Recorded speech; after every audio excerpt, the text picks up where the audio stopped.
Here's a YouTube show full of fun facts you need to know. Carl rings the bell and the members show to the GMP morning show.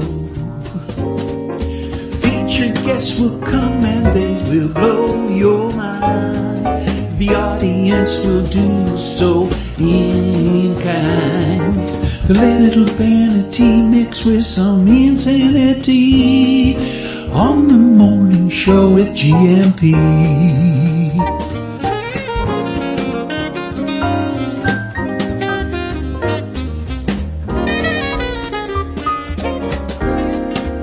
Hey, Gumpers.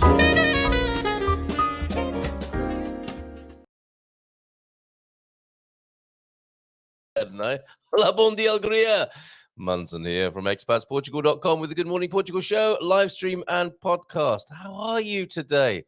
I've got the sardine grilling scars now to show that my progress. Not that Gilda was very impressed, we recall, from Monday, but my goodness, grilling sardines again last night. Thinking of Gilda all the time now and how I might disappoint her, or I might excel myself. Got a little bit ahead of myself, didn't I, on Monday? Proudly telling her about the rice I was cooking to eat with my sardines, and then I got that look back at the grill last night. Thank you, Bob and Viv, for staying over for an impromptu sardine grilling. And I was getting a little bit cocky again, I think, and I was blowing on the if you might be able to see. Actually, there's a couple of things. First is for anyone who wants to say, "Oh, Carl, you look tired," just do it now. But let's get that out of the way. And what's happened to your eye, Carl? Okay, back to the sardine grilling. I'm blowing onto the barbecue like an alpha male, and I get a bit of an ember blowback. What do you call? Well, some people call them blims, don't they? Something like that. A barbecue blim, I hasten to add. And yes, suddenly I had a searing pain on my eyeball, which was trying to bring oxygen to the coals. A hot, red, glowing ember landed in my eye, and that hurts. And Bob said, "It's amazing, that reflex, isn't it?" As I recoiled from the barbecue and rinsed out my eye with cold water, only to discover there's something still in my eye. Gilda, please hear me, Gilda. Hear my dedication to the cause here. I wonder how she'll respond to this. Like, yeah, go, Carl. Physical pain involved. You really must be making progress. Oh, what an idiot. There's a Portuguese invention that stopped that 200 years ago. Anyway, we'll find out on Monday. And yeah, just to finish off that little anecdote of pain, and sorry if you're having your breakfast, I had to actually pull out the ember. That it felt like it fused to my eyeball in the corner of my eye. I mean, the eyes are amazing, aren't they? Eyes are a miracle, right? If you're looking for a miracle this morning, just consider your eyes for a moment. That reflex to protect my eye, the hot coal landing on my eye, the little ember, and I was able. I obviously closed my eye in the reflex, and then I was able to pull it off my eyeball. So it's a little bit scratchy and a little bit red this morning, but enough of my woes. How are you? Just wanted, in case Gilda was listening, just wanted to prove my sardine grilling credentials. I nearly said frying, which would get me in a whole lot more trouble. I wonder if she's listening in this morning. We'll soon hear about it. If she is, don't you worry. And I'm sure she and team are looking into this banking situation, ongoing and unresolved as yet. But we will bring you the. What's this? You really should stop thinking of ways to disappoint Gilda. It's like self-fulfilling prophecy stuff, isn't it? Good morning, Stephen, as well as Big Boy Crypto Pants, Cindy B, Jim White with us a week today, talking about his move to Portugal experience and resident now in Porto. Yes, Stephen, I'm here as well. What's this? Hola, Carl, talking to myself. No, this was something I cut and pasted. Thank you, Aviva, for this suggestion. I was thinking it'd be very helpful to have a show on technology. I think that's a webinar or a special rather than a brand new show. The technology show, the Expats Portugal technology show.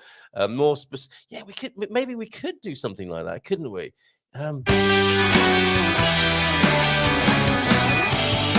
Welcome to the Expats Portugal technology show. No, I don't think so. Could be like Top Gear though, couldn't it? No, stop it. Yes, what could possibly go wrong? We're looking at VPNs this week on the Expats Portugal technology show. Hamster, what have we got? More specifically, the various services for money transfer and security recommendations. Okay, all on the IT side. Okay, if you know somebody or fancy yourself as a bit of an expert on that, please make yourself known to reception.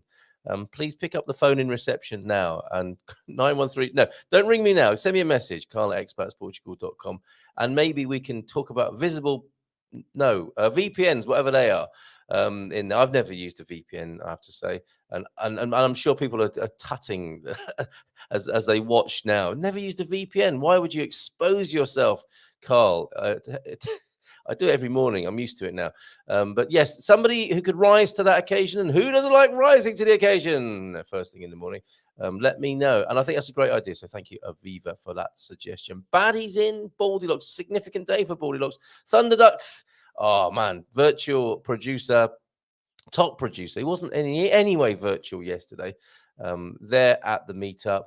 It's occurred to me that the midday sort of the reason I can't find my words this morning is a symptom of my tiredness and what I'm just about to tell you. Now, there's nothing worse than people complaining about being tired, of course, whilst they're sat in front of you in any way, including this one.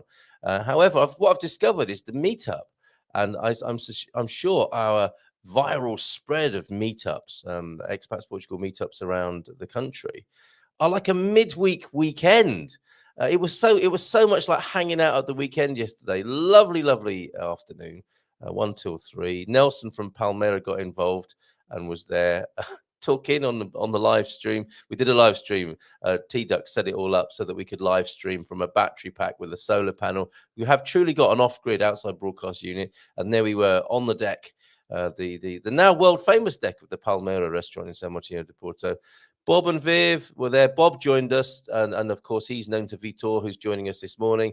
Vitor, our man in the north, of course, joining us this morning to talk about is Portugal a good place to be in these financially turbulent times? So, yeah, Bob jumped on and spoke to me. John, Premium Plus John, as I call him, was with us and chatting about his scouting trip with Pam at the moment. And then guess who else turned up at the meetup yesterday? Louise, solo, 50 plus, Expat Portugal Premium Plus. No, what's it? Expat 50 plus solo 50 plus X. You know who I mean? Louise came and had a chat as well, talking about how she came to Portugal to buy somewhere to live, and a year and a half later is still doing house sits because she loves it so much. And she told me yesterday she had just discovered the beauty of Bragança. So very interesting to talk to all of you yesterday on camera, and the conversations that we have off camera, of course. Thank you everybody who turned up. And it is a midweek weekend. I feel like it's Monday again. So I've got a Monday now. Oh, and then tonight we have our webinar, of course, and this is my Friday. So it's now my Monday and my Friday, and we'll have some feel-good Friday action tomorrow. Frank is going to be here. Go on, is Andrew here? So he can write Frank in capital letters in the comments. Frank and Mia hopefully will be joining us tomorrow to learn about speaking Portuguese, and of course a report from the Algarve. And I imagine Frank has been making notes. We did do a little bit of Algarve bashing yesterday with Louise, and the only reason, just to make it clear, that Louise, I think, is saying no, the Algarve isn't for me, is so that she can just cross it off her list and not still have 10,000 wonderful experiences to have in the Algarve as well. But that was interesting, and I'm sure Frank is going to grill me a little bit about my some of the things I've been saying about the Algarve recently. I'm going to come to a few of your comments, but I feel like I should be correctly entering onto the ticker tape what's going to be happening today. There you go. That's a Monday voice phenomenon happening right there. Where's my ticker tape that's talking about moving to Portugal Thursday? Okay, so it's moved to Portugal Thursday, and at the moment that says with Luis Duarte of GIR live from Cape Verde. Of course, it's with I'm gonna do this for you now. Our man, I wish I could type faster. Our man in the north, and I'm going to keep it sweet here. Vitor Costa, and as I said to you before, another great Costa to tell you about, the PM who wants everybody to have a 20% pay rise within the next 5 years here in Portugal. That's amazing, isn't it? I don't think there are many leaders talking about that. We can't give you a pay rise. It will lead to inflation. Antonio Costa, Senor Costa, I don't think he's any relation to our Vitor Costa, wants to hike wages 20% over the next 5 years. That's brave, isn't it? And only right when you see what the minimum wage is here in Portugal. So with our man in the north, Vitor Costa, any questions, please, about the north of Portugal? And any comments you've got? We should have Kate here as well, shouldn't we? Kate, the economist Gimlet. to talk about the prognosis and the forward direction of financial travel here. So I'm going to keep this. Any questions? Okay, let me just get rid of that bit. Your comments, yes, of course.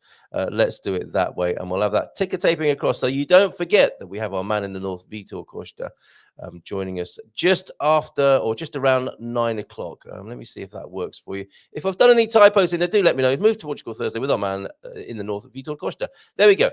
He'll be joining us around 9 a.m. Let's see who's here. You've been waiting very patiently. Already 10 minutes of waffle. But I hope some of that was useful for you there. Or maybe it's just a reassuring whittling in the background while you're eating your porridge. T-Duck is here first and was here from, 8 o'clock this morning. Bon dia, Gumpus. He's just setting the studio up virtually, just like he did yesterday. Incredible. T-Duck, thank you so much for setting that up. I don't know if you got a photo or two of us broadcasting yesterday. We had a wonderful time at the meetup yesterday. He says, beautiful weather, friendly people, and a lovely location. So true. A couple of Portuguese frayings. That's a cross between a phrase and a saying, a fraying. It's also a comment on my energy this morning. João sem braço, John without arms. This is another inch. Where are all these coming from? And are you making some of them up now, T-Duck? João sem braço. These are very good, aren't they, for Portuguese vocabulary? Of course, Mia joining us tomorrow, and Frank pretty good on the Portuguese. So we'll get some Portuguese learning in tomorrow. Oh. Yes, while we are there, and if you're the sort of person who is a João sem braço when someone's trying to talk to you in Portuguese and you go quiet and you don't know what to say and you have Portu panic. That's good. The ticker tape is covering up the punchline of this meme here. I promised my girlfriend that I'd learn her language, that the little lad says to his dad. Where's she from? Asks the concerned father. Portugal. It's okay, son. That's brilliant. Thank you very much. Nicked that off the Rooney timeline this morning. Superb. Thank you very much for that. That would be John Rooney posting that up. A terrific sense of humour, an occasional visitor to these parts, and sometimes the meetup. I hope your swimming pool is filling up nicely now, folks. You might need a bigger hose. It's like a line from Jaws, isn't it? We're going to need a bigger hose. Okay. While we're in the picture deck at the moment, Lisa was telling us about Hank and Connie's progress. And where's Hank and Connie this morning? I'd have expected them to be shouting out already. They might be jet lagged and still asleep, of course. And this is Lisa who sent a picture in, prompted by my request yesterday. Has anyone got a picture of themselves drinking ginger? Or Ginginia, Lee. Let's not get Lee wound up again. It's ginger and ginginia, even though I've been grinding his gears with my pronunciation. But there's Lisa enjoying one. We've got a set of these, and I would hope that this is now becoming an aspiration. There's John and Pam from the day before yesterday with that lovely lady who sells the ginger in a chocolate cup. Yummy and ecologically friendly. There's Lisa having hers from March earlier on this year, enjoying Obidosh. Look at that blue. I love that Portuguese blue. Also enjoying a pão com chorizo there. Back in the hire car by the look of it. The backdrop there. I mean, that's ideal, isn't it? Return to your air-conditioned car. Probably didn't need that in March. To have a little munch on a pão com chorizo, which should be like nice, soft, freshly baked. With the chorizo inside. It is the sausage roll of Portugal from where I'm from. I don't know. I mean, there's probably local equivalents all over the world, aren't there? But it's like a sandwich. It's a chorizo sandwich, but it's baked in, which is fantastic. Jess also inspired to send in. Did you take that all the way back to the United States with you because you loved it so much? There is a close-up detail of one of those chocolate cups. Why they haven't caught on around the world, I don't know. And as some people probably discovered, it's not very good for coffee, or you have to be really quick and burn yourself with the coffee before the cup melts. But Jess proudly sending in a photo of a ginger cup there. Thank you very much for that, Jess. Oh, and Cindy B. Oh, I think is here this morning. Another pic from paradise, I think was your caption for this. Look at that, looking over the Obidosh Lagoon there while we're talking about Obidosh chocolate cups. Isn't that fantastic? We don't just throw this together, you know. And views of paradise. Nazaré, a bit further north. And is that a Good Morning Portugal mug I see before me?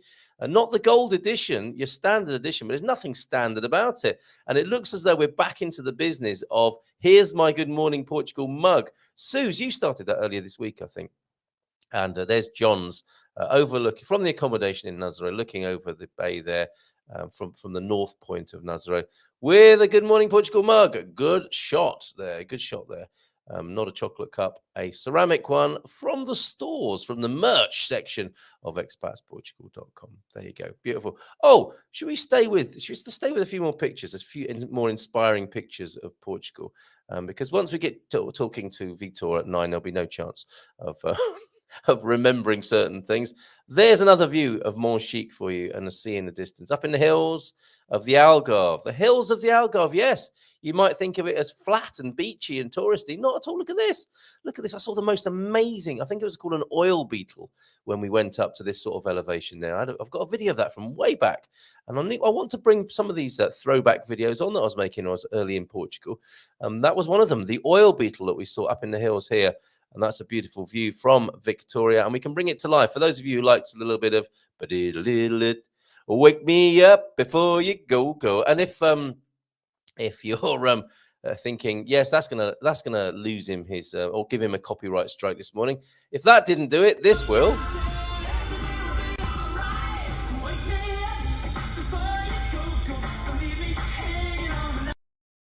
M80. That's M80, the 80s channel, I think, that Victoria was listening to on the train there whilst looking at that lovely view. Thank you, Victoria, so much for that. This man coming soon. Alegria. Alegria.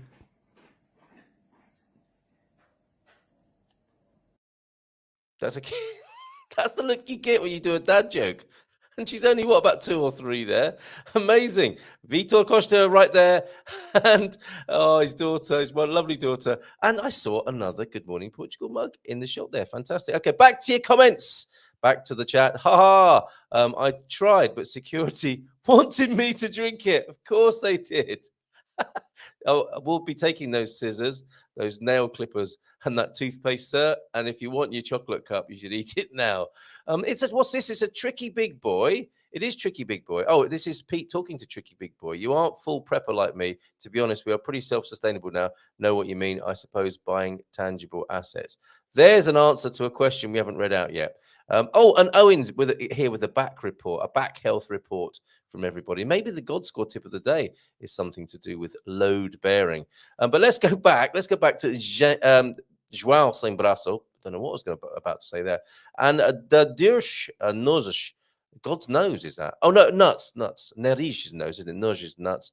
The God's nuts. Let's. I'm interested to see where this ends up. The Dirsch Noses. Quem não tem dentes. God gives nuts to those who don't have teeth. Oh my goodness. Doesn't he just? She, deity of your choice. What a waste. Used when an opportunity isn't seized. Yes, it's like giving nuts to the toothless. That is brilliant. And macacos, monkeys are biting me to be intrigued or surprised. That's a bit timely, isn't it? Dad jokes, I'm squirreling them for later. I need to share those with Dad Vitor when he joins. You saw his lovely daughter there. James is in. Thank you, T-Duck, for those. Bom dia, Gumpers. Just dropping in for a few this morning, taking the bus with a housemate for a day in Lisboa. Have a great day. Have a great day. Do take some pictures for us, please, James. And Will Rogers quote of the day. I don't make jokes. I just watch the government and report the facts. Well, ain't that the truth? So what's happening here? Thank you, James, with Baldilocks. Hola, Gumpers, he begins. And then James jumps in. Tony, one more day to freedom. James. And Nunu just then steps in and says, good morning. To Banana, no Banana, no Slug, good morning, just James. And they're pals, of course. I've got a picture of them in Ericeira, I believe. Oh, and on the Silver Coast here. Nunu, our insurance guy, the Bear Grylls of the insurance world, of course. The James Bond, that looked a bit James Bond to me, didn't it? Pew, pew, pew.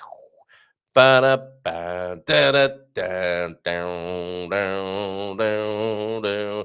Ding, diddling, ding, ding, ding, ding, ding, diddling, ding. Join in, come on. Ding, diddling, ding, ding, ding, ding, ding, diddling, ding. Yes. They didn't give me a gold watch, says Tony Baldilocks, but they gave me the rest of the week off. Retirement starts now. Look at that. Isn't that nice? No gold watch. That doesn't happen anymore. No carriage clock. You could just take the rest of the week off. Thanks very much. Bye. I hope it was a bit more celebratory than that. Tony, if you dare tell us more. Baddy, bon dia, Alegria, back online, connected to electricity and looking forward to a lovely day. Baddy, you popped in yesterday to tell us that you had been deprived of your electricity for a little while, and a little loop, a bureaucratic loop that had set you into yesterday. So glad to hear you're back online and that you'll love EDP. And I don't think you had any in the first place, and they didn't really help, did they? Kindle that love affair with the electricity supply company. Shame on you, EDP. But now's not the time or the place. I'm sure that we'll have another opportunity to moan about EDP, and they'll please form an orderly queue for that special. A bittersweet occasion, then, says Tony. I got over the bitter part as soon as I left the building. Did you love your work, Tony? By any chance? That's brilliant. And Bon dia Gumpers from the Big Boy Crypto Pants that we mentioned. I think there's more to come from Big Boy Crypto Pants here. And Big Boy Crypto Pants might be into crypto, might be into pants, might be saying that crypto is pants at the moment. But to hodl, hold your pants. And it's a long-term thing with crypto. What was it you said yesterday? It's not a 10-minute thing, it's a 10-year thing or something along those lines. I'll probably completely ruin that. And I'd love to hear that in Portuguese, by the way, if anyone could translate that as a Portuguese saying. Yeah, that might have some bearing on the conversation today. Talking to Vitor, is Portugal a good place to be in the dip? We're going into a recession, aren't we? I mean, globally, cost of living crises, energy prices rising. These are cyclical things. No one should really be surprised, should they? Shocked, yes, but not surprised, I think, by what's going on. And you have to be where you are. And some of us are here. Some of us are thinking of being here in Portugal. And we're asking that question, is it a good place to be? I'd say yes. I'd say yes. I in a way, kind of foresaw this happening.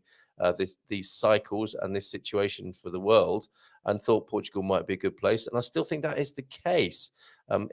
Quality of life first and foremost, and stability in these difficult and turbulent times. There's just two good reasons to be here in a downturn, a global financial downturn.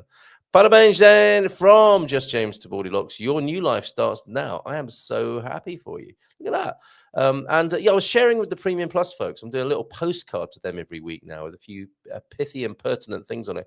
One of them, I don't know, who was it? Which one of you sent me that wonderful TEDx, recently published TEDx video, YouTube, on the 4 stages of retirement? You might want to have a look at that. You can find that for yourself on YouTube there. The noise you could just hear was Vitor Costa limbering up behind the scenes. And goodness only knows what he's got up his sleeve today. He's driven us around town. He's walked us around town. He could be on his skateboard today, taking us around town in Pontalima. We shall see.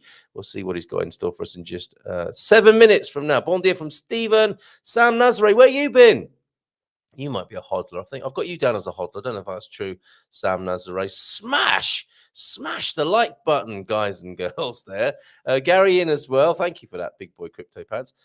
Thrilling Thirsty Thursday in store. Oh, I did mention, didn't I, that we are doing the quirks of home buying in Portugal. And why don't I? Oh, yes, I do have that. The legal quirks of buying property in Portugal. And we might get a little bit of a little foreplay or foretaste of buying property in Portugal, of course, because that's what Vitor Costa helps people with, our man in the north there. But join us at 7:30 for that. Still time to book in. I think that's going to be a busy one tonight. What to know before you sign on the dotted line with Daniel Reis of Reis and Pelicano. Always a treat talking to him. Very knowledgeable, hugely professional gentleman, a lawyer in the Lisbon area. Legal quirks of buying property in Portugal. He can represent you all over Portugal, of course. And looking forward to that tonight, as I am the 9 p.m. session with the Premium Plus folks. Just a little reminder for you from the Munson here. You Premium Plus folks, our call is at 9 tonight. You should have the link. If you don't, drop me a line. Lee, good morning, people. There's the GMP for the GMP from the yes, he will know the GMP is the Greater Manchester Police, with whom he may have had one or two run-ins. I don't know. It's probably the same wherever you are in the world. If you drive a white van, that you are of interest to the boys in blue. Bon dia todos from Jim White, our guest next Thursday, and bon dia Alegria Gumpers. I thought you were here, Cindy. Thank you for that photo. Did you put rock salt on the sardines? That's a given now. That's the other thing I could get in my eye, isn't it? A big chunk of rock salt. It was just embers yesterday. But yes, of course I do. And that's the only thing I put on. You've seen the video, haven't you? I am not at all familiar with the layout of Lisboa yet, says James, but I will be there today with my housemate, Louisa, who grew up there. So that's great to have that tour, isn't it? With is that called a cook's tour, where somebody takes you around their neighborhood? I love that. That's the kind of tour I like. Somebody who shows you the bits the tourists wouldn't normally see. If we're anywhere near you, I'd love to drop by, say hi, and introduce you. How lovely. Chris Smith is here. I'd like those pictures of your trailer, Chris. Morning all, bon dia, Carl, Joyce, and Chelsea say hi. Now, I was going to talk about this phenomenon where we had a little chat yesterday on the live stream. Tom was asking the question about this thing. He wasn't the only one. Actually, it might not have been him, but there was a theme of, I want to come to Portugal, but my partner doesn't. What should I do? And I think we're really doing well on this with the suggestions. For people who've actually done it and they brought their partner on a scouting tour, which is what we discovered was the best bit, or the best approach, is to bring that uncertain partner on a scouting trip. And they'll fall in love with Portugal. Job done. That's probably the best way to do it. And there's also people who, the one partner likes me and what I do on the YouTube, and the rest of the family or the partner think, why are you listening to that guy wittering on again with that strange jazzy music? And he can't stay on topic. And he makes inappropriate comments and stuff like that. Why do you like him?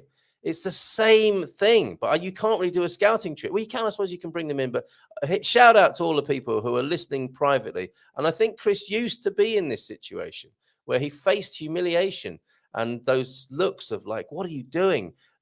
Sat in that room whistling some sort of theme tune, listening to that guy wittering on again, Dad. But I think we're over that because I've got a hello from Joyce and Chelsea. I think we've turned a corner. God Squad tip of the day. Okay, let's play the Vingle. We're coming very close to being in the company of the legend who is our man in the North of Vitor Costa. But before we do that, we've got to have a God Squad tip of the day. Here is the music, which will give me a chance to have a little sip of water and a cough, just letting you into a little secret there. So here's the, I got so many Vingles now. Here it is.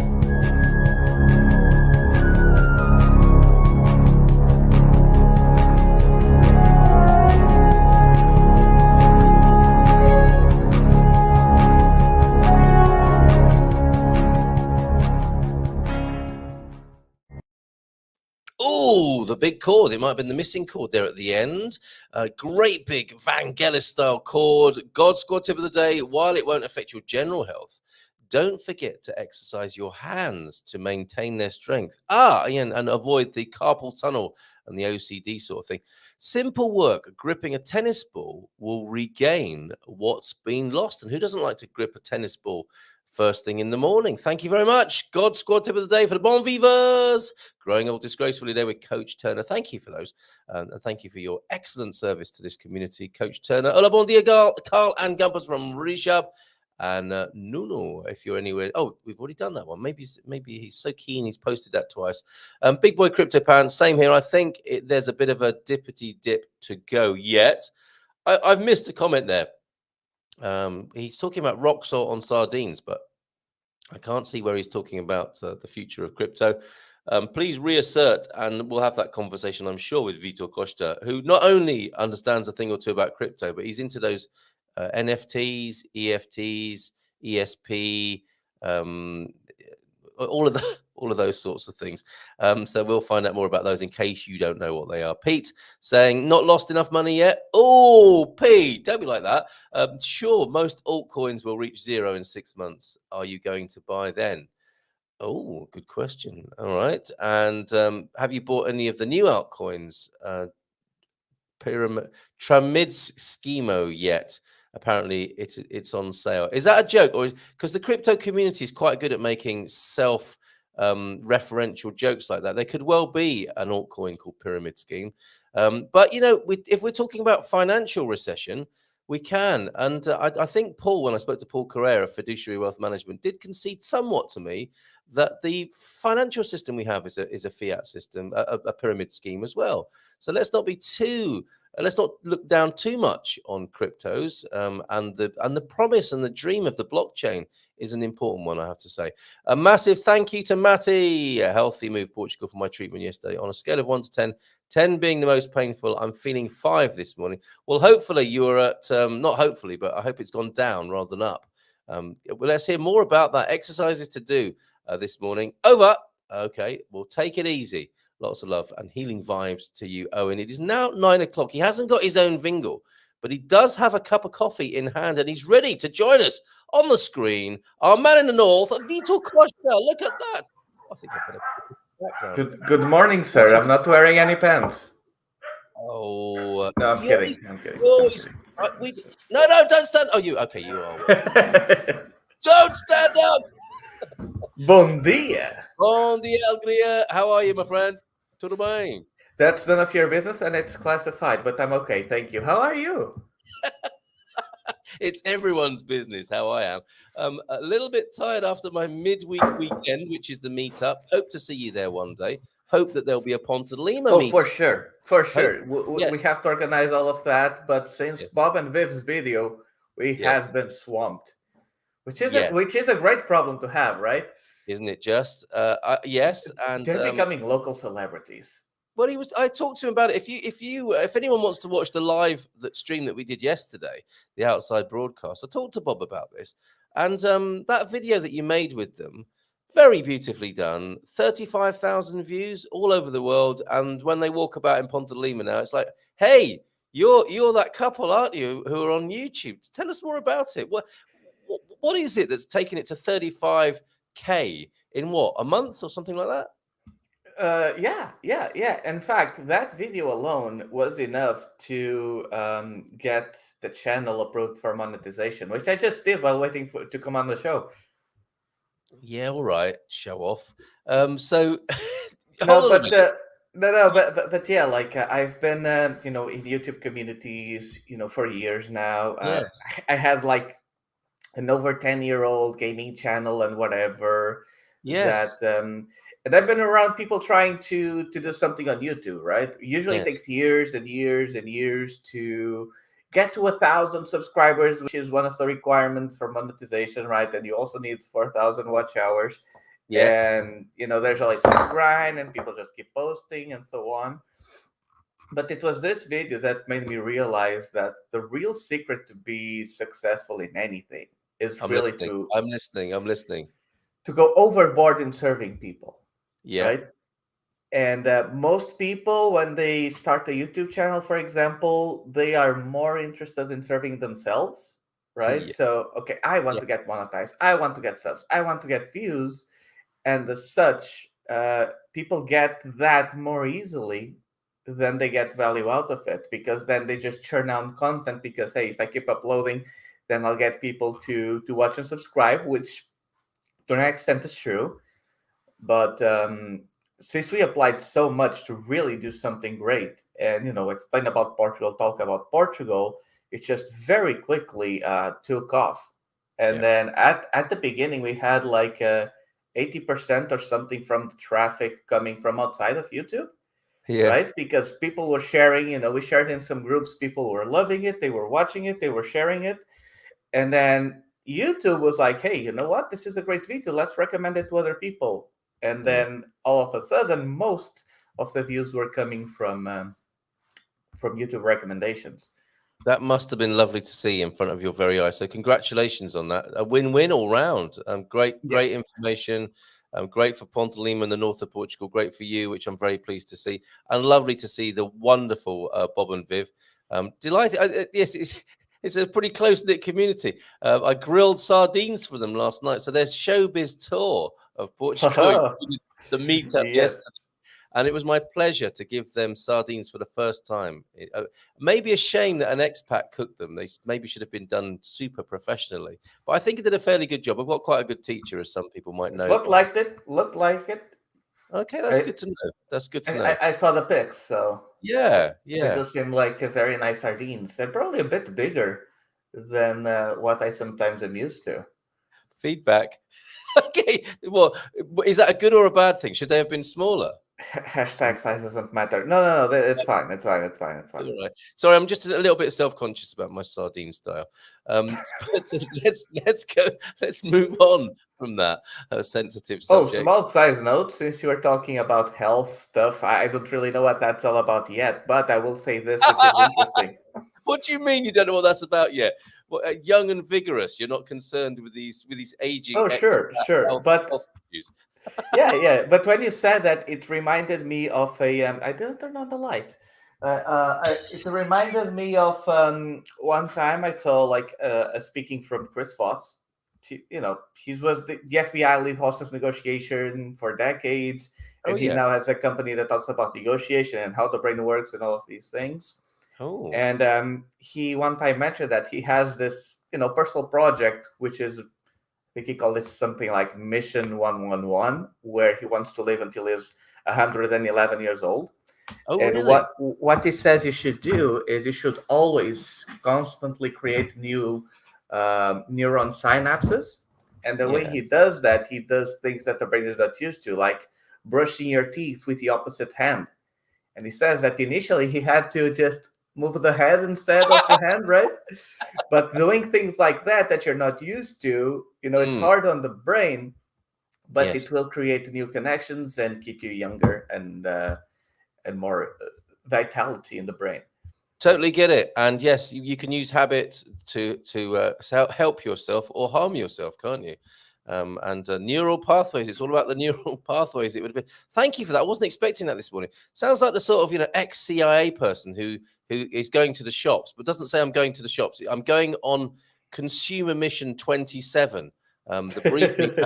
Done the briefing. We have collected the resources, and we have our assets in place. Go, go, go! Yes, and get some big sardines while you're down there. Yep. Vitor, the setup for today's show is, we're going into some, I think we've got global universal acceptance here that we're going into a little bit of a financial turbulence, downturn, recession. We were hoping that 2008 was a long way back in the rearview mirror, but there are echoes of 2008, aren't there? And the question is, if there's a certain inevitability about that, which historically there is, let's face it, these things, anyone who looks at this over the history of from the Industrial Revolution and how money works, how money works in society, it's a cyclical business. We're in one of those cycles that not going in the most positive directions at the moment. How is Portugal as a place to be to face that, do you think? Yeah, I love these topics. I can talk about this for days, and there's so much to unpack here. Yes. So, if you'll allow me, this is something I'm a bit passionate about. So we'll talk about a little bit about, the way I see these things, what I've read on the topic, what I think about the situation. And so I'll just begin with one of my favorite quotes, which is, "The media has accurately predicted 18 out of the past 2 recessions." Right? Which means that, they're always panicking and recession. And there are things that definitely affect. But in my view, in large part, recessions and these types of moments many times are a self-fulfilling prophecy. Because here's the thing, particularly since I believe it was Nixon in 71 or 73, he got the US dollar off the gold standard. Yes. He made it so the US dollar stopped being money and started being a currency. Because back then it was tied, to gold. You could go to the bank, hey, here's $1, and they would give you a certain amount of gold back, right? But then it stopped being money and it started being a currency. And as the name implies, like an electrical current, it only has value if it's circulating, right? And you get the occasional shock. But sorry, go on. Yes. Right? So if you have like a battery, yes, it has power, but until you connect 2 ends, like there's no energy flowing there, right? Yes. So if you just have a ton of money, but it's stopped somewhere, it's not doing anything. Yes. And so if you think about it, the economy really is people going and buying stuff, right? Yeah. I buy from you, you buy from me, I buy from them, and then it circulates. What happens when people stop buying, when people stop going to places and investing money, then that circulation stops. If people don't come to me and don't give me money, then I can't go to you and give you money, and you can't go to someone else and give them money, right? Yes. The only people who win in this situation is the government, because they get to slice everything we do. Yes. And so that is the first thing I want people to kind of think about a little bit, because whenever people hear about recessions and crisis and this and that, everybody just panics and contracts, and they make the situation worse, because then they're not making things move. Yeah. Now there are supply chain issues. Prices of particularly fuel are going up. Prices of construction are going up a lot as well. These Yeah. things do affect it, but the other things are exacerbated. Now, when it comes to Portugal, I've never really lived anywhere else in another country, so I can't really compare for sure. So, I mean, me staying here in my own little bubble, right? I've told Maria actually a few weeks ago, hey, let's keep in mind that the things are going to get tougher for everybody. But as long as we keep going and we keep working and we keep, going at it, we're not going to have it as worse as many other people will, Yes. right? Well, Because if you keep doing things the way they've always been done, if you have a good life, and then something starts happening, and you do like I think Grant Cardone calls it the cheerleader response. Like, everything is fine, everything's gonna be okay. I'll just close my eyes, right?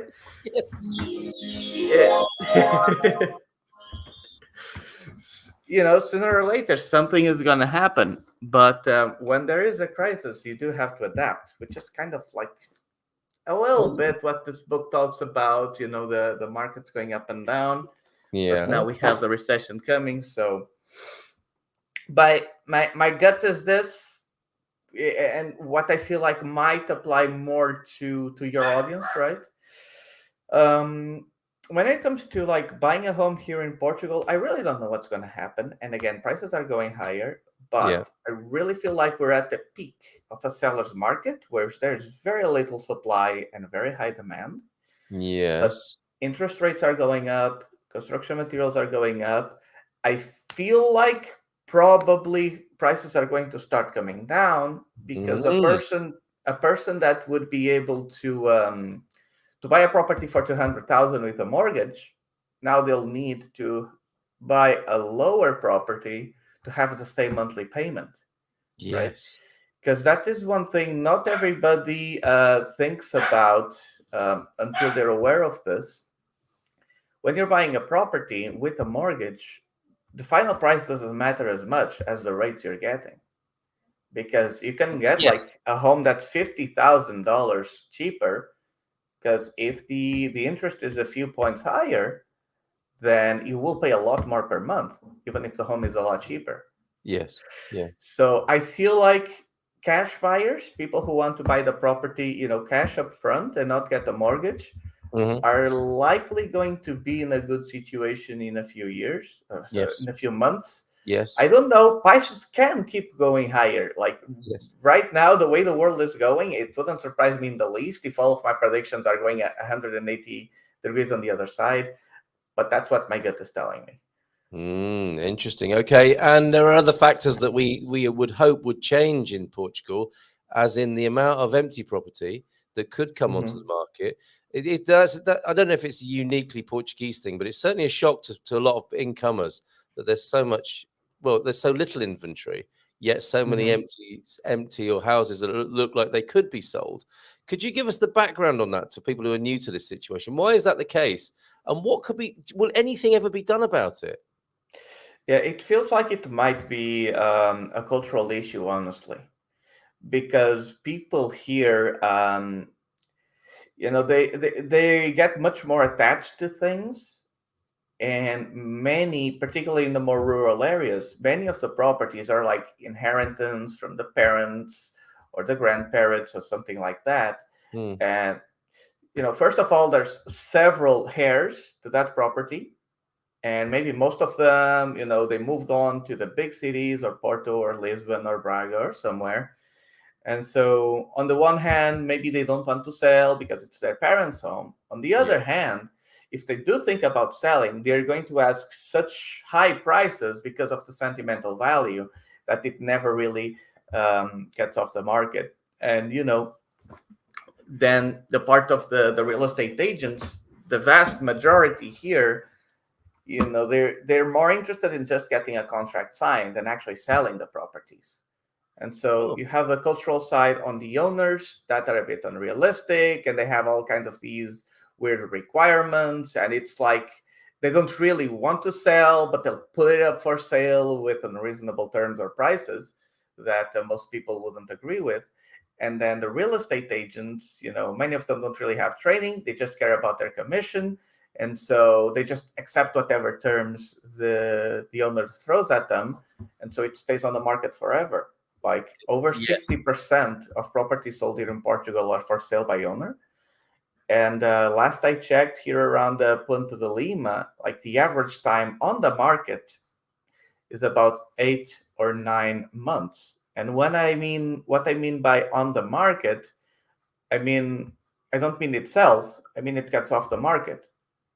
Plus when it sells, of course, but the average is that long. Because I know a property that only sold after like 6 years.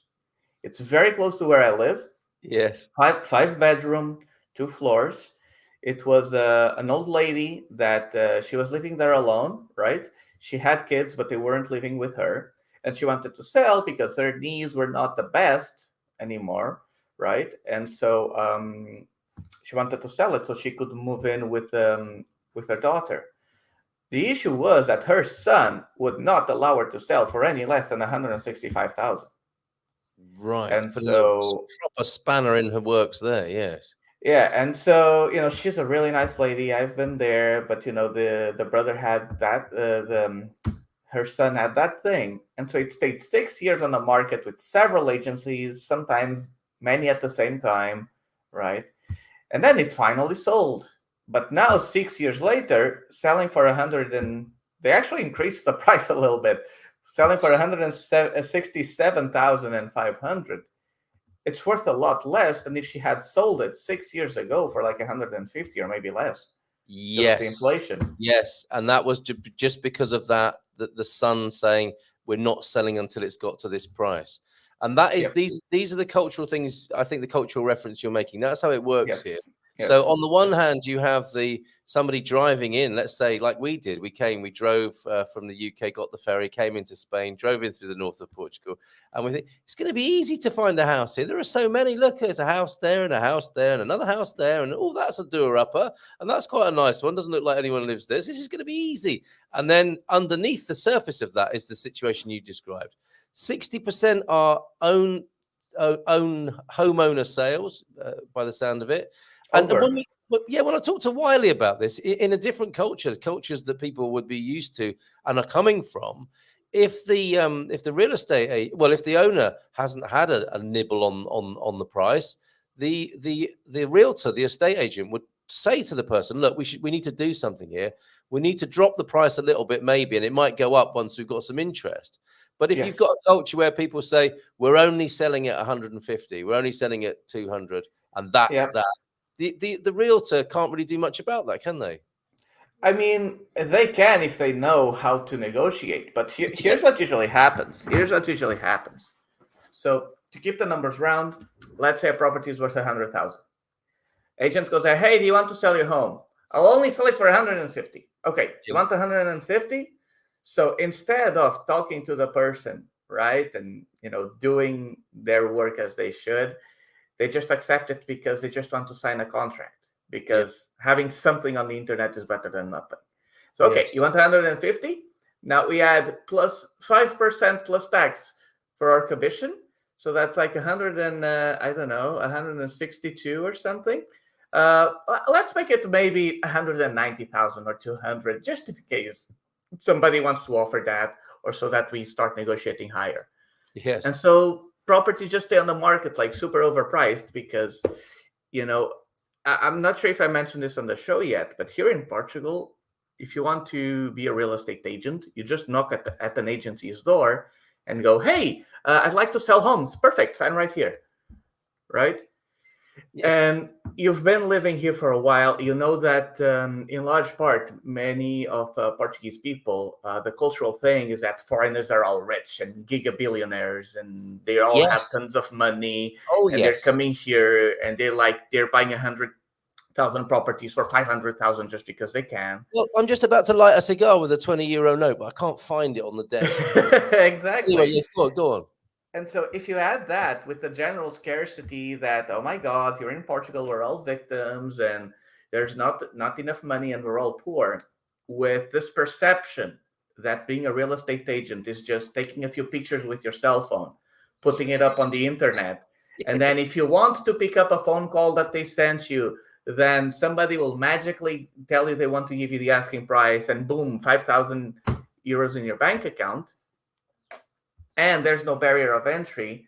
Most just join because of that. They see it as easy money. They go in there. They just, hey, do you want to sell your home? Yes, I do, but I don't want any exclusive. I want to be able to list with you and with all the other agents and sell it myself, because if I sell it myself, I don't have to pay your commission. Okay, that's fine. That's better than nothing.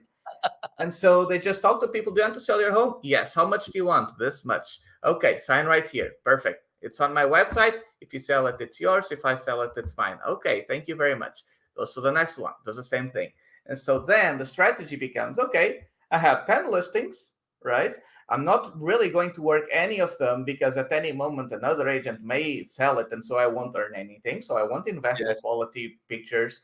I will not show the location. I will always put like a 5-kilometer radius so that other agents don't know where this property is, so they can talk to the owner and get the listing. And sometimes they actually block out the outside view so that you can't pinpoint the location from the scenery. That is why you cannot find the exact location of properties here in Portugal in over 90% of the listings in Idealista, for example. Folks, isn't that an amazing insight? And that's why we love having Vitor here. And rest assured, he is a one-man crusade against such a situation. How's it going? Well, one step at a time. I'm starting to raise some stink about it. Oh, and I will also say that a lot of agencies, they will not cooperate with us. When it comes to buying, it's not as bad.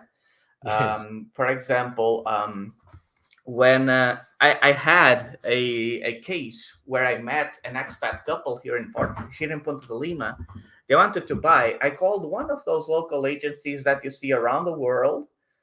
Hey, this is Vitor from North of Portugal. I have 2 clients here that they want to buy here in Portugal. They're interested in your property. Can we schedule a visit? Yeah, I spoke to my commercial director, and we won't be able to do that because we don't share with other agencies. And I told them, that's no problem. You can keep the full commission. I'll just be their guide. I'll be their friend. I'll be with them. No, company policy. And it's like, would you like your agent to do that? It's insane. It's insane. And thank goodness you are the doing leader of the market. We are the number one. Yes. In homes sold. And they do this. We're the number it one. just feels so unethical. Yeah, it's crazy. And we're so glad that you're doing something about it. We're delighted to talk to you. And you're making things happen because you are helping people move. Strangely, like people from almost the identical part of America. There's a phenomenon going on, isn't there? People from Colorado seem to really like Ponte de Lima.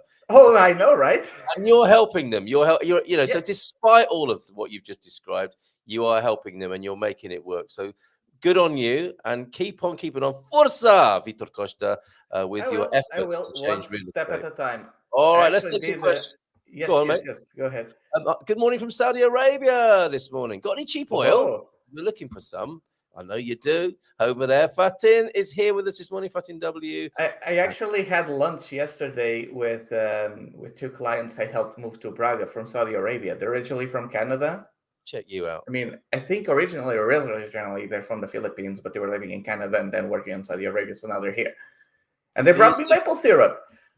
Oh, bless them. You move in some global circles, my friend. In Bulgaria, we're talking about how difficult Portuguese was. Let's not go down that alley now. But if you think Portuguese is difficult, in Bulgaria, a nod down means no. And a sideways left, right movement of the head means yes. Similar to India, I think that is, isn't it? Sarah Yerman, bon dia to you, Sarah. And thank you, T-Duck, for the pictures. Pay for your parking in the big cities, not such a big deal. In Ponte Lima, that's one of its many attractions. And here's the picture to prove why you should pay your parking in the capital. That's being taken away. It's actually still very reasonable getting your car back. It doesn't cost you hundreds, I don't think, in Lisbon, but still quite inconvenient to go down there to the car pound. And it's not expensive to pay for your parking either. So remember to do that, folks. Just a little bit of a courtesy. I know of an expat that actually budgets for fines every month. You have to. You do have to. That's the roadside stops. I've learned that now. Budget between 60 and 200 just to get an easy passage through life. It would seem it is tricky, big boy. You aren't full prepper like me, to be honest. We are pretty self-sustainable now. That's one approach, certainly, to the coming recession, isn't it? To become more self-sufficient. But it was interesting because Rebel Mama said a little while ago, I'm not a capitalist. And my response to that was, I'm not doubting your political position at all, Rebel Mama. But in this world, my response was, it's a bit like being on a football pitch and saying you're not a footballer. That is the pitch at the moment, isn't it? Capitalism, and you get hit in the head with the football, or you can learn some skills to some extent. We are in that flow, and that's where we are right now. So I think it's quite good to have a conversation like we're having this morning. And even if you don't want to become a full-on capitalist, learn how the game works so you can protect yourself. Good morning, Gumpers, says Tech Cowgirl. Great to have you here. The chocolate cups.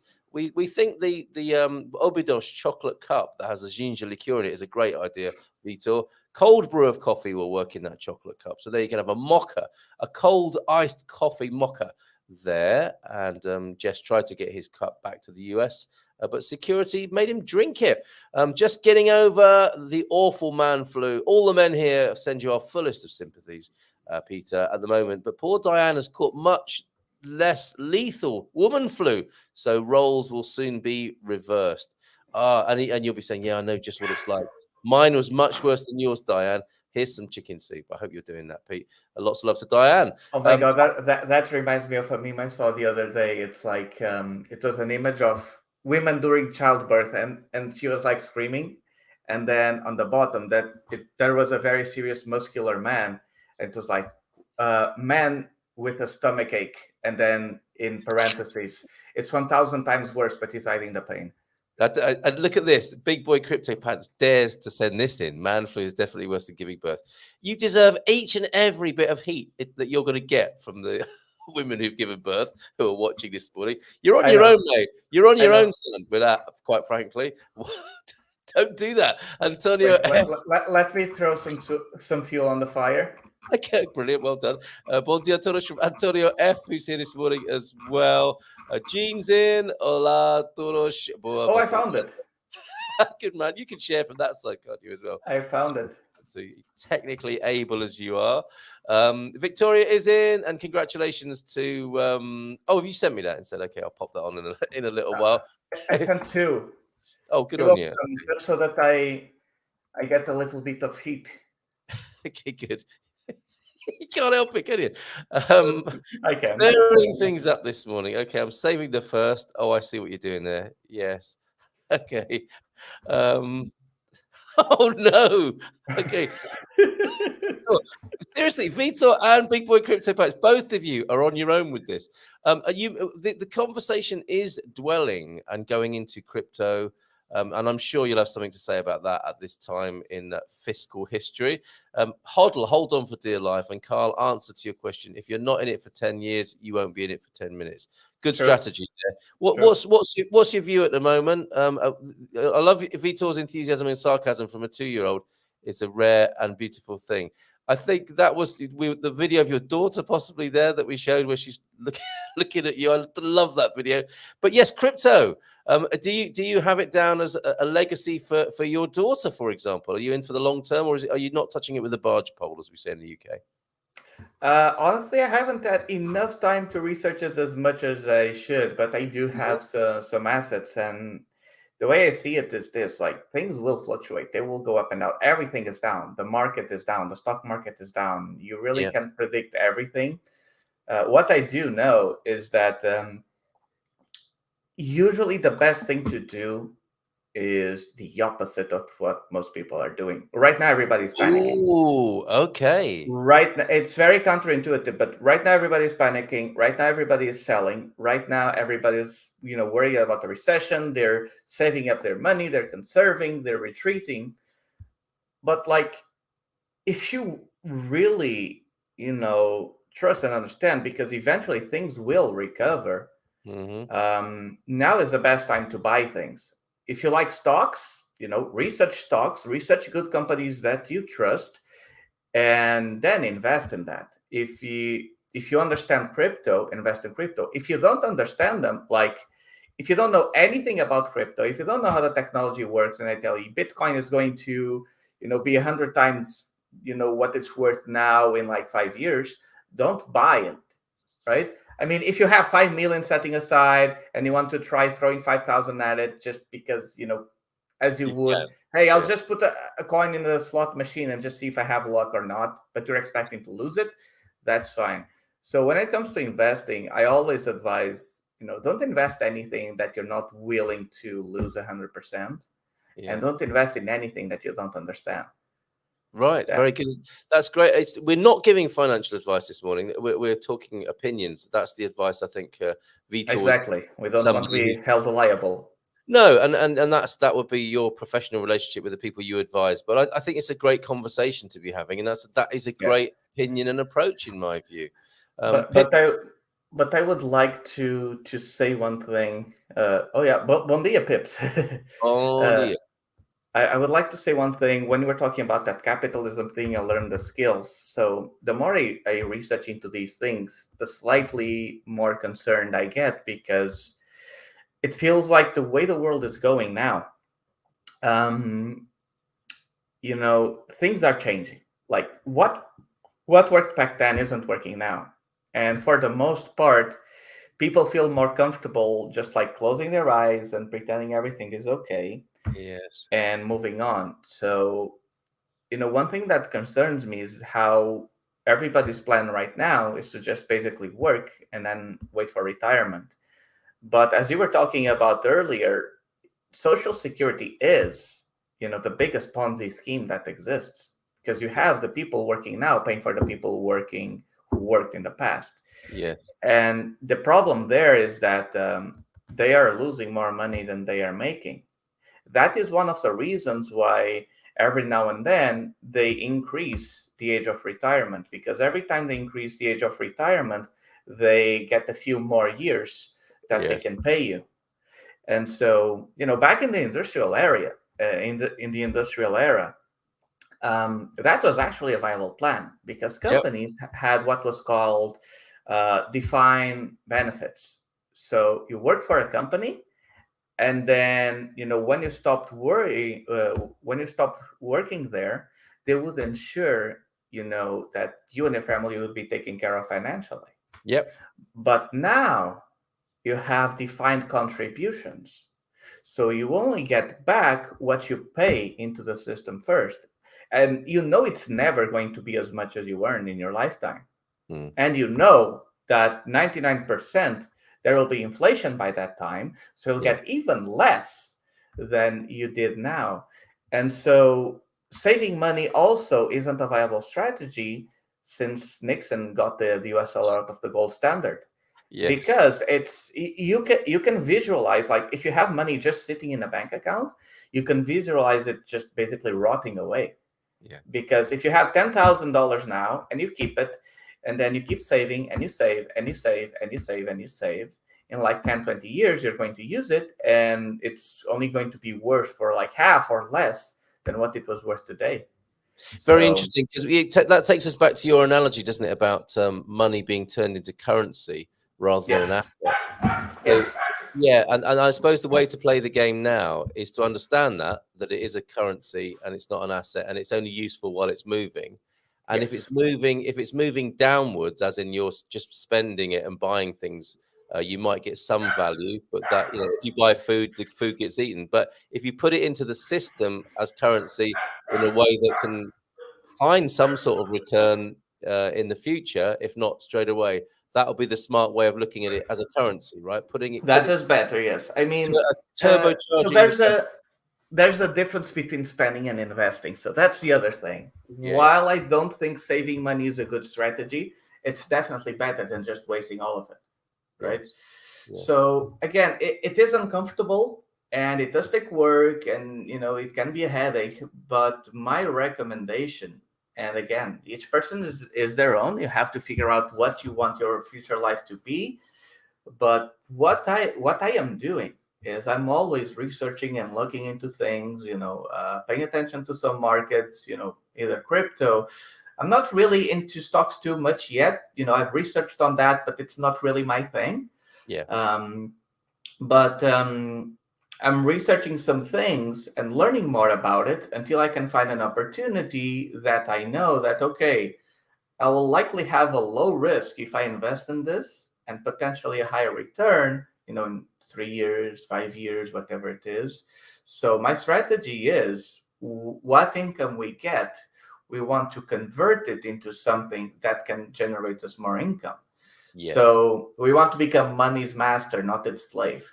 So Indeed, yes. we want That's to have money work for us and not the other way around, and that because would be good capitalism if that's not a contradiction in terms. That's how we really want it, and we want that for yeah, more that's people. how I see it. That's how I see it. For example, the more money I make right now, my biggest investment is going to be, our company, right? So as we grow, we can hire more people, we can develop our systems, we can get tools, we can make better things, we can, have better equipment to do listings and take pictures, and so on and so forth. And of course, that will generate us more income, but that Yeah, will still be active income because we'll have to be working there. right. Unless I get so big that I can hire a full team and then they work for me. I generate the leads. I'm like the head of the company. And then, hey, we have this guy from Colorado. Hey, you take him. And this person from California, you take care of them. And then, I would gain a percentage of those deals. Then money would, in some ways, be working for me. Talking of investment, then some people might be watching this thinking, "I want to invest in that Vitor Costa guy. I certainly want to work with him." I have a And Wise account now. spend money, right? So the vitorcosta.com, is that how people get in touch with you if they want to? Yes, Good, okay. yes, yes, All yes. right. I'm glad we've made that clear. I would think some people are thinking, I want to invest in that guy. I want some of what he's got. Vitor, that sounds like our social security in the US. It is a Ponzi scheme, isn't it? It can't do what it used to do. Yeah. That old promise, those full salary pensions, it can't work, can it? It used to work. The baby boomers had the best of it, but things have changed, and I think it's quite good to be aware of that change and make the necessary adjustments to That that. might be why there have been so many weird articles on, all of the mainstream newspapers talking about, oh, you shouldn't have kids, lower the population. Yes, I Oh, like kids are bad for the environment. yes, and your wallet, not to mention your wallet. And they always have been, but we can't live in a world like that, can we? This kind of anti-life is There disgraceful. was a time when a family's greatest asset was actually children. Yeah, That's why way back in the day, they had like 7 or 11 kids yes, all at spreading once because hedge they the were spread. labor. Yes, it was like hedging, wasn't it? Every time you had sex, you were hedging your bets a little bit. You've got another asset coming. Brilliant. Portugal, not even safe as houses right now. House prices only go up because of fiat devaluing their big boy Yep. cryptocurrency. Yeah, I mean, I Yep. don't think we're in any way promoting Portugal as a safe haven where nothing bad's going to happen.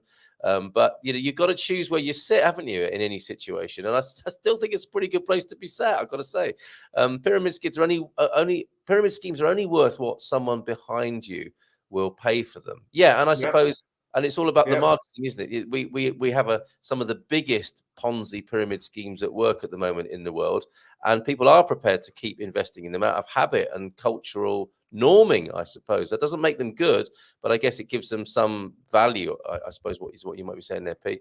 I doubt any lower than 8,000 miners would likely shut down. Even at less than 17.5K, it's not profitable for them to mine. Oh, this is about crypto mining, isn't it? I looked around a Oh, yeah. house recently. I did a house viewing on behalf of a mate in UK, and I went into this house in the middle of nowhere in Portugal. And the guy was crypto mining in his back bedroom. It was the most incongruous thing. And I think there's probably quite a bit of mining going on. Portuguese people being very resourceful again. Sam Nazare, you were giving financial advice. Buy the dip, I agree. Not financial advice. Buy low, sell high. Not financial advice. Yes, people are I very agree. right. Not financial advice. Not financial advice. Nothing here is financial advice. It's all opinion. Do what you've got to do. You're a grown up. In perspective, about I think 11 years ago or something, Bitcoin was worth 1 cent. Yes. Yeah. And then you could buy a pizza. The pizza So, moment happened. so imagine this. Let's say 11 years ago, you heard about Bitcoin. It was at 1 cent, and you're like, this garbage is probably not going to be real. But you know what? I'll throw $5 into it just in case. If you lose those $5, whatever, right? Yeah. That's one less Big Mac, which is even better for your belly. But now, with all of that rise, oh yes, think about where you would be. Yes. So, fun fact. Yep. My dad used to be into crypto way before I was. Really? And he actually sold when Bitcoin went up to like $600. About 2 weeks before it went to 60,000. Oh, I bet he doesn't like to hear that story. I hope he's not watching this morning. Not too much. Miners sold all their profits in May. This is very sort of technical talk now, but hopefully those people who don't know anything about crypto are learning a little bit this morning. Bon dia todos. Sorry we're late to join. Not a problem, but a very busy schedule. John and Pam. A laugh here at there, no license being required to be a real estate agent. You do have to have somebody in the firm usually has to have a real estate license, don't they? Or is it optional? Sorry? Oh, the license. You were doing something else there. Were you just checking your Bitcoin? No license required to be a real estate agent. Now, it's optional, I suppose, isn't it? So the most so here's the thing. You need to have a license, but you can use a company's license. That's the issue. And the other thing is there's no real regulation for the most part. And so let's say you join a real estate agency and maybe you're unethical or you scam clients or whatever. Yeah. What can happen if someone then complains to you, to your company? Either the broker will be happy because you're making them more money and that's what they care about. Or let's say they decide to, expel you because they don't want to be associated with someone who's doing those things. You can just go to another one. Yes. And I think there are some agencies around here that are basically made by agents that did bad things in other agencies. And so they just all came together. And I've heard a lot of shady things going on there. Okay. Oh, there's a question for me. We do have some great questions here. Not financial advice, ride or die. I love the smell of currency in the morning. That sounds really, really forceful there, Amelie. Right. Thank you. Here's a question for Vitor. We ordered a certidão permanente online last night. Is that your citizens certificate? Oh, no. That is for a it's one of the many documents that a property has. Okay. So you have a caderneta predial with all of the characteristics. Certidão permanente is basically a history of past mortgages and owners and things. Oh, okay. To make sure you don't get a lien put on the property and end up paying someone's debts. I guess that would help with that. But as far as I know, you need to have all of those debts and onuses cleared before you can sell it. So. However, some people do inherit debt, so be careful with that as well. We're waiting on the email that tells us it's ready. How long should that take in your experience? I wouldn't expect it to take that long, honestly. If it doesn't come through, so last night, okay. If it doesn't come through by today, by the end of the day, send me a message, preferably on WhatsApp. I mean, I'll be honest, I have a few emails from quite some time ago that I have yet to read. I'm much more responsive on WhatsApp, so that's my recommended way of communicating, but I will get your emails regardless. And he might even give you the number before we're out today. So 20 plus years, still trying to sort out granddad's properties, having 7 siblings didn't help, then half of them passing on in their own right now, and now all their families having a say. There you go. That's the example of how difficult it can be to sell some properties that are inherited. Thank you, Andy. Oh, Good morning yes. to you. And good morning, good morning, good morning, good morning. This is how Phil says it, isn't it? Good morning, good morning, good morning, good morning. This is the thing, and the thing is this. Morning. Phil Cookling, great to have you here. Literally everything on the planet, including houses, can be classed like a pyramid scheme because the seller always wants more than they paid for it. Well said. Not Ted. always. Not Oh, go on. always. Have you got a notable exception? So different situations change things. So when it comes to selling a property, the price itself is kind of a balance between how much you're comfortable with getting with how soon do you want to sell it. So let's say that, I don't know, you have some big emergency and you need it sold this week. You are going to put it way lower than market price. It's going to be good for you because you need the money right now and you're willing to do that to speed up the process. It's going to be good for the person who buys it because they're going to get it at a big discount. So sometimes that happens. And in fact, I am now dealing with a situation that would be similar to that. Sure, but I think the point being made by Ted Calgo here is that nobody goes to sell their house and wants less than they paid for it, do they? Not usually, no. I'm going to put my house on the market and instruct the agent to sell it for much less. I just want to do that. I don't know why. I mean, nobody ever says that. That's just not how it works. Yeah. Everybody always wants to get more. Like, for example, a car. People buy $60,000 cars with a lease, and they still have to pay like $40,000 or whatever, but the car is worth $20,000. No one's happy about that, are they? Like, nobody is going to buy that car for the $40,000 US. So you either keep on paying, the lease and everything, or you sell it for $20,000. You pay off half of it. You bite the bullet, and sometimes that has to happen. Indeed. And this has prompted this response, and I'm sure Pete means this nicely. You are deluded. Is there a nice way of saying that? Gold and crypto produce nothing. Buy a farm or a house, and they produce rent, food, etc. Pete's gone really hard line with this. I think was very happy to trade in the cryptos, and is not. It's a barge pole job for him now. It's interesting. I suppose it depends on what you call value as well, isn't it? If gold, for example, you could say that the value in it is the security that people get from it. It's not tangible, is it, in the sense that it's producing rent? So when it comes to gold and crypto and all of these things, so first of all, value is absolutely relative. Every value we have in life, somebody had to come up with it. Right? So that's the first thing to consider about value. The other thing is that the value of most crypto, like Bitcoin, which is the main thing, and gold, is that they're essentially stores of value. They by themselves don't really do anything, but it's like what creates their value is scarcity. Scarcity drives value, right? So if I was the only person in the world that spoke Portuguese, let's say, weird example, but I would be immensely valuable because people would want to hear about Portuguese or this or that, right? When it comes to gold or crypto, it's like, so we have already established that if you have $10,000 sitting, under your desk or in your bank account, they're going to be rotting away.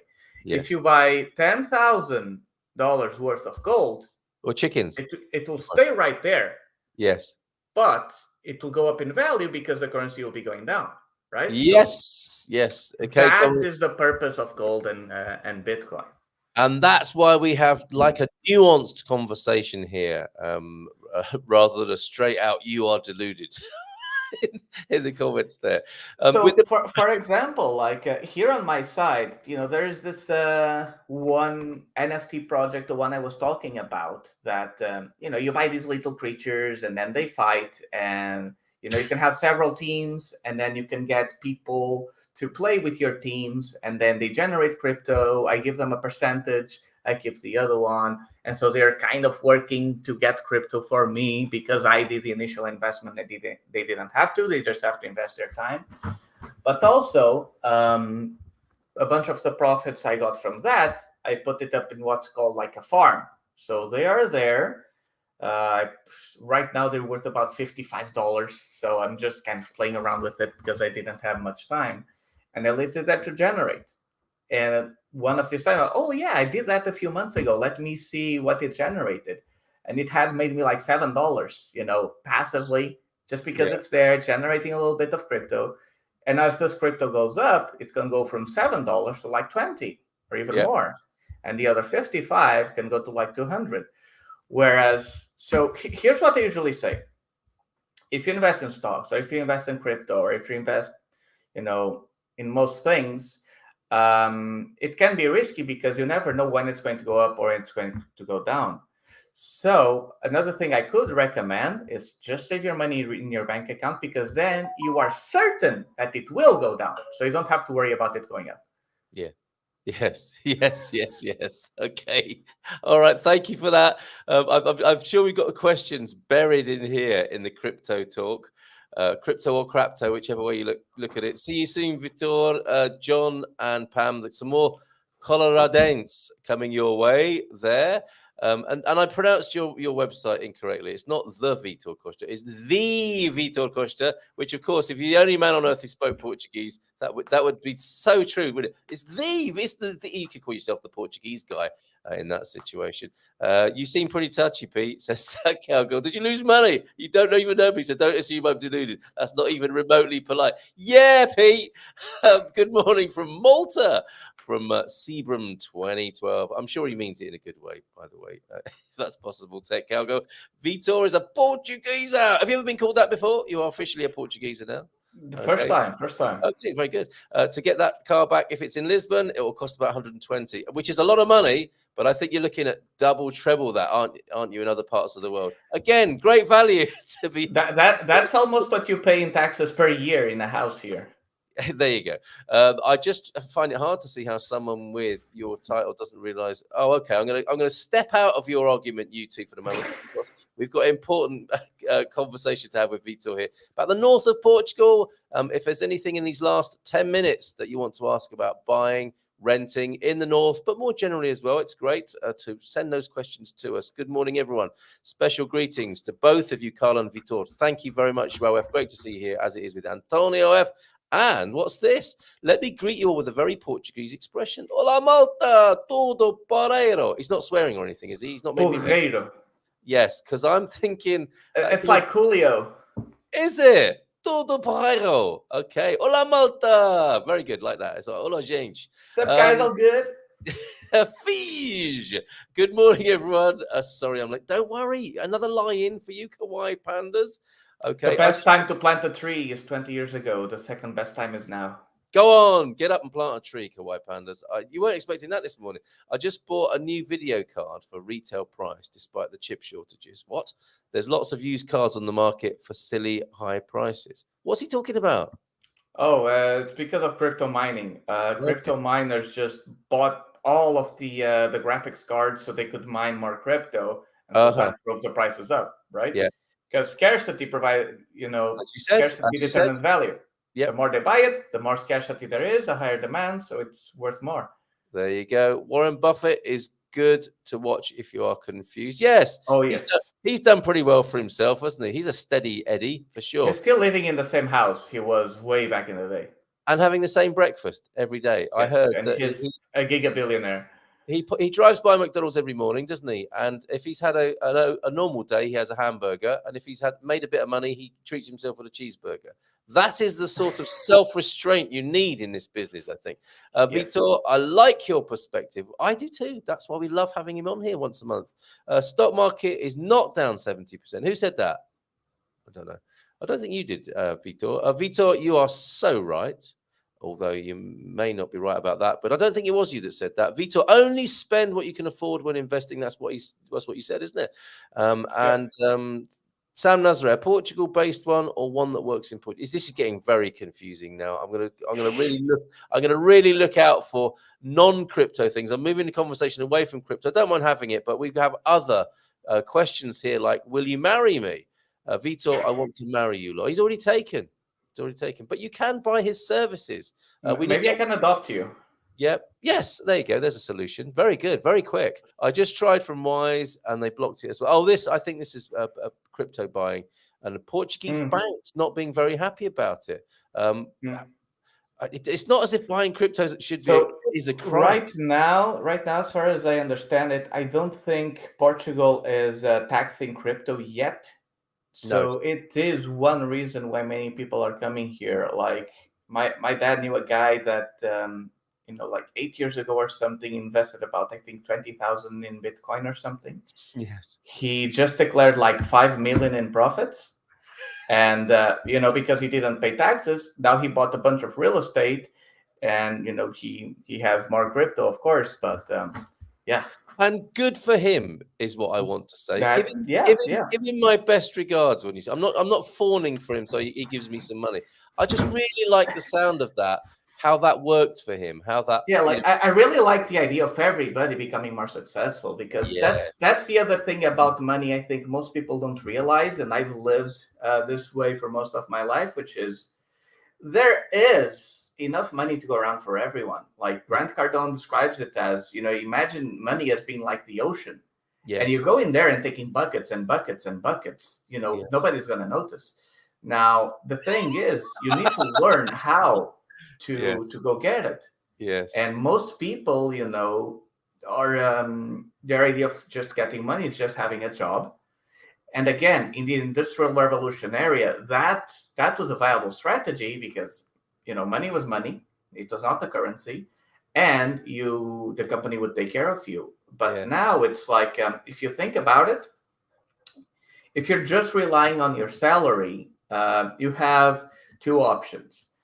Either you save as much as you can, so that then when you retire, basically you're ticking down from your savings and you live off of that, or you then expect to live poorer than you were while you were working, because you'll yeah, be getting less in social security.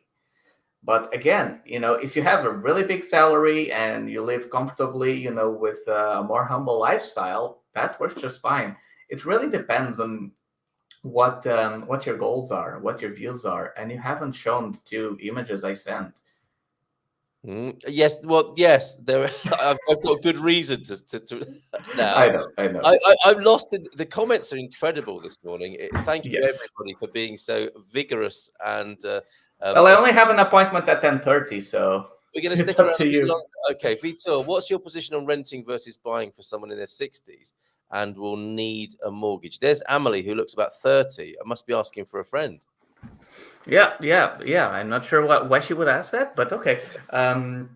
So there are pros and cons to each, honestly. And obviously, most real estate agents will try and push you into buy, because that's what their biggest commission is. Yeah. But for example, we are renting right now. We got a great place. It's really affordable because we got a great deal. And it depends on what you want to do. I like knowing, people's life, their expectations a bit better before recommending something like this. And then it's a matter of doing the math, Yeah. because a few things to consider if you're going to get a mortgage. First of all, it will need like 20% down payment.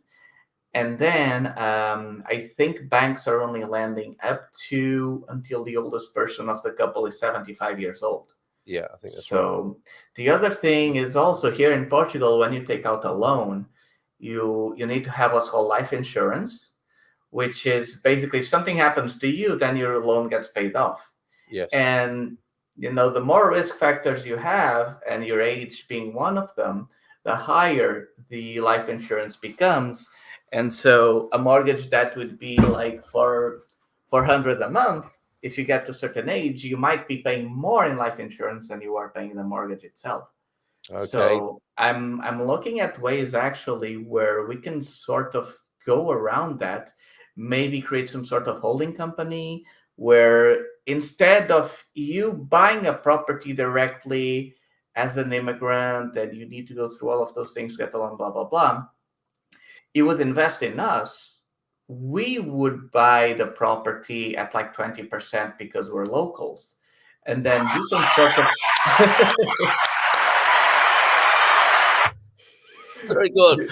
do some sort of, and then we would talk and do some sort of contract. So for instance, I've had clients where they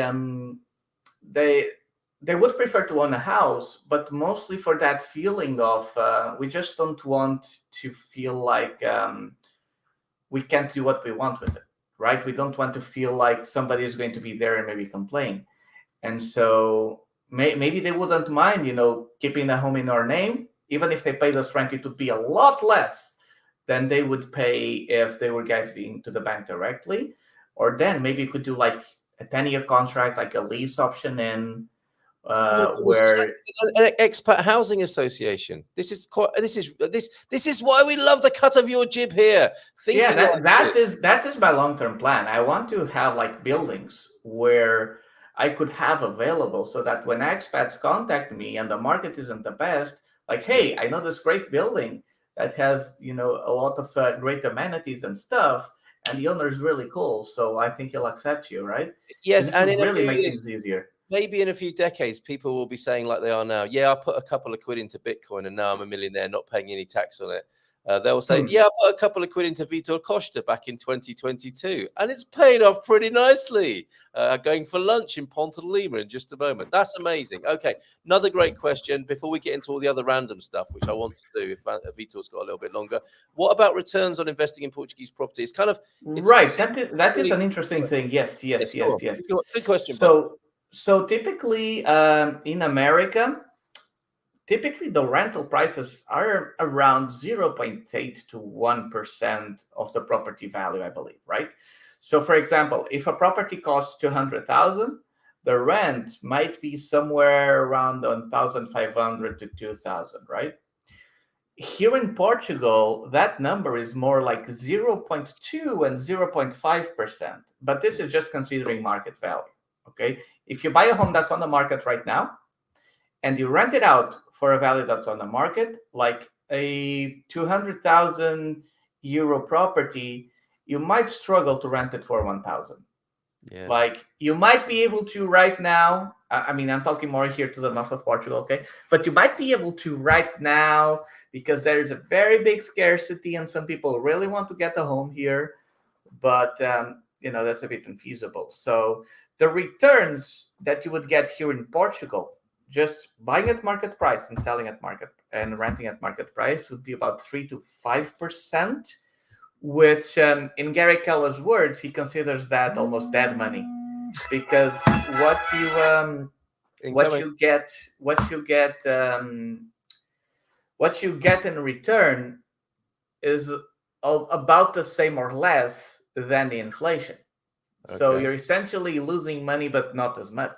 And going to quite a lot of hassle if you're going into rental. That too. You're not going to have an easy life, are you? Making not very much money. Now the thing is, what the good investor does is you just keep your eye open. You see 100 or 1,000 properties, and you look for that one where you can get for a really good price. Because investors, they make their money when they buy. Like if you go to if you know anything about Chinese or Japanese, the word for crisis is written with the word for dangerous and opportunity. Yeah.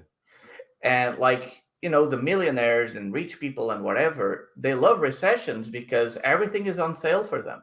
Yeah. They make their money and all of these things. And right now everything is on sale because things will bounce back. Yes. Right.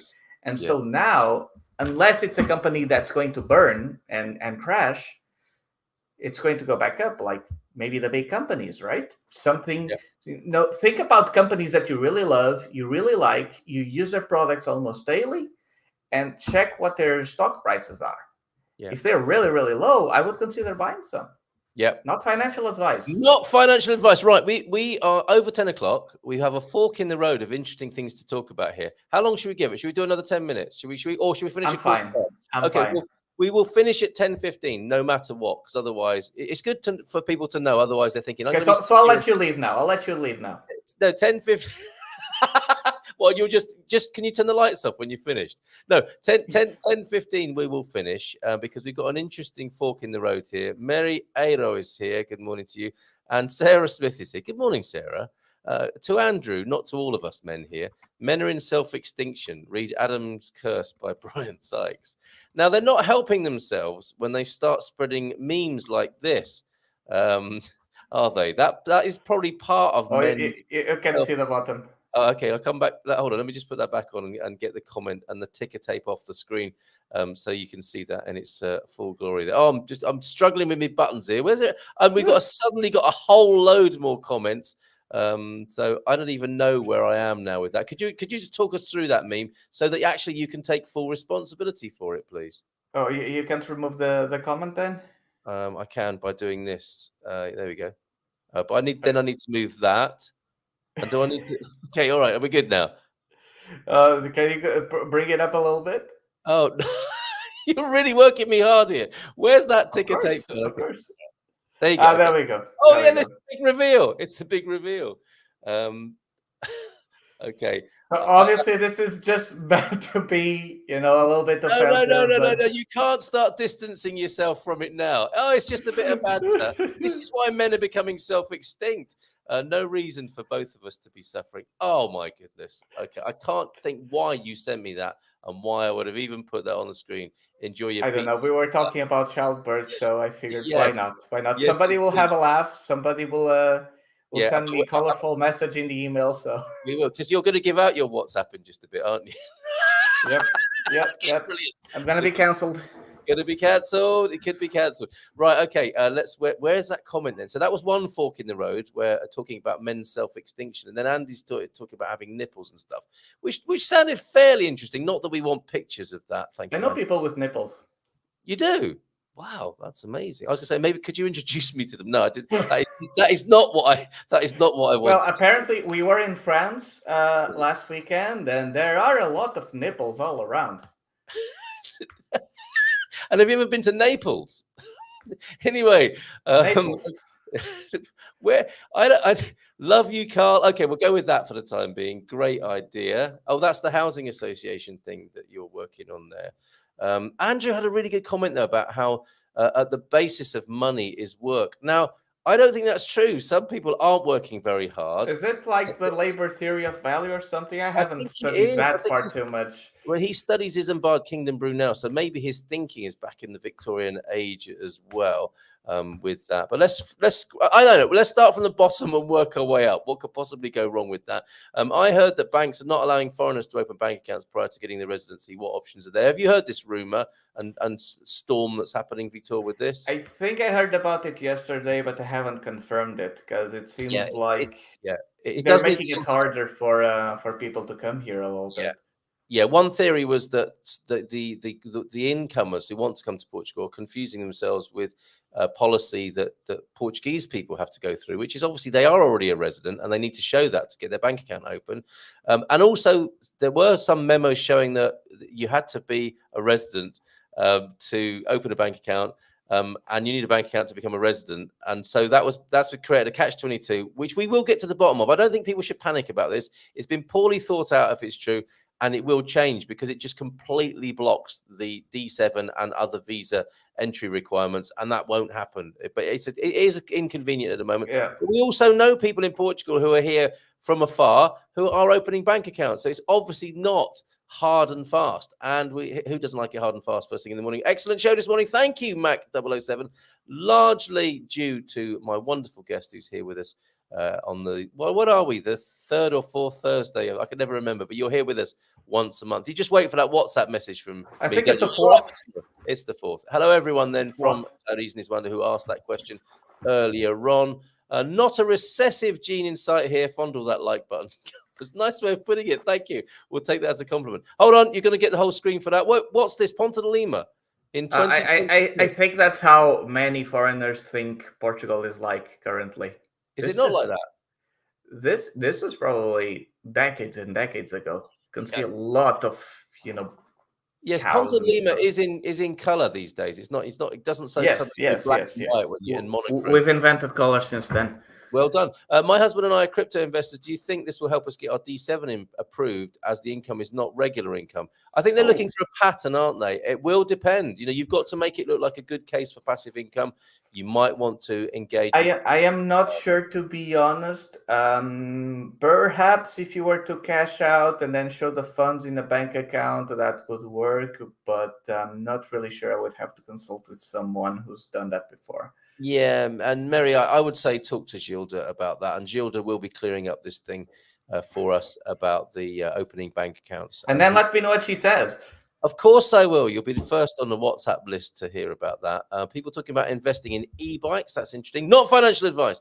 In these chaotic times, everything is a scam. Oh, Andrew, don't go to the dark side.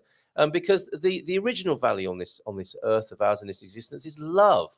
And we were all capable of generating a bit of that. You don't need to be a love miner or get any expensive equipment. Love is all you need. Go on, mate. Just two quick things, Yes. particularly when it comes to this crypto universe. So first of all, most of them are indeed not very good investments. As for them being scam or not, I like this quote where it says, never attribute to malice that which can easily be explained with incompetence. So I do believe that again. many... Can you do that again? That just went straight over my head. Say it again for us.